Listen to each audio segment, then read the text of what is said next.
सलाम आदाब, स्वागत है आप सभी का बदलता हिंदुस्तान पर।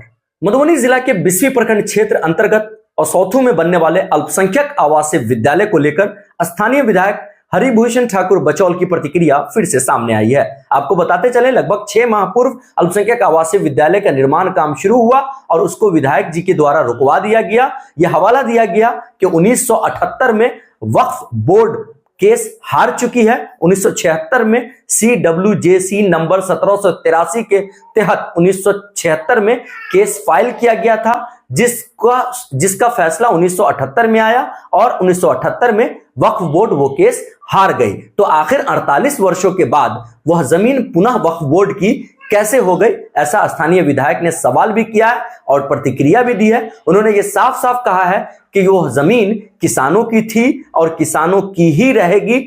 अल्पसंख्यक आवासीय विद्यालय अल्पसंख्यकों के बीच बनाया जाए, न कि बहुसंख्यकों के बीच बनाया जाए। तो स्थानीय विधायक का यह साफ साफ कहना है कि जिस जमीन पर अल्पसंख्यक आवासीय विद्यालय बनाने का काम शुरू हुआ था, वह जमीन वक्फ बोर्ड की नहीं है, बल्कि वह जमीन किसानों की है। उन्होंने यह भी कहा है कि अल्पसंख्यक आवासीय विद्यालय बिस्फी में किसी भी जगह अल्पसंख्यकों के बीच बनाया जाए, उनसे उनको कोई आपत्ति नहीं है। लेकिन जिस जमीन पर अल्पसंख्यक आवासीय विद्यालय बनाया जा रहा है, वह जमीन किसानों की है और किसानों की ही रहेगी। किसी भी सूरत में वहां पर अल्पसंख्यक आवासीय विद्यालय नहीं बन पाएगा।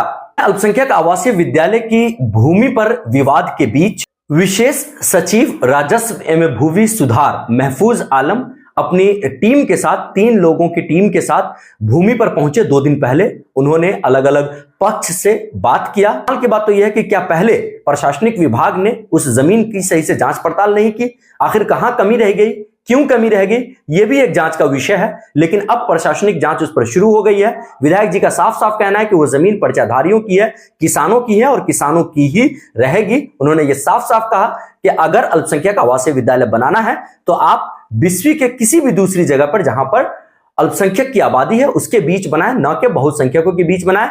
बहुसंख्यकों के बीच अगर अल्पसंख्यक आवासीय विद्यालय बनता है तो भविष्य में खान पान को लेकर या अन्य दूसरी चीजों को लेकर आपस में विवाद होने का डर रहेगा। और उन्होंने ये साफ साफ कहा है कि अल्पसंख्यक आवासीय विद्यालय अल्पसंख्यकों के बीच बनाया जाए, न कि बहुसंख्यकों के बीच। और जो जमीन है वो जमीन किसानों की है। अल्पसंख्यक विभाग जबरन उस जमीन पर कब्जा करने की कोशिश कर रहा है। अल्पसंख्यक आवासीय विद्यालय जिसका निर्माण काम लगभग 6 महीने पहले शुरू हुआ था, 66 करोड़ की लागत से इसका निर्माण काम होना है, लेकिन निर्माण काम विधायक के विरोध के बाद रुक गया। विधायक जी का कहना है कि जिस जमीन पर विद्यालय बन रहा है वह जमीन पर्चाधारियों की है, किसानों की है और अल्पसंख्यक विभाग जबरन उस पर कब्जा करने की कोशिश कर रहा है। CWJC नंबर 1783 जो कि 1976 में फाइल किया गया था, 2 साल के बाद 19 दिसंबर 1978 में इसका फैसला आया, जिसमें वक्फ बोर्ड केस हार गई। तो आखिर 48 वर्षों के बाद वह जमीन पुनः वक्फ बोर्ड की कैसे हो गई? वह जमीन किसानों की है और किसानों की ही रहेगी।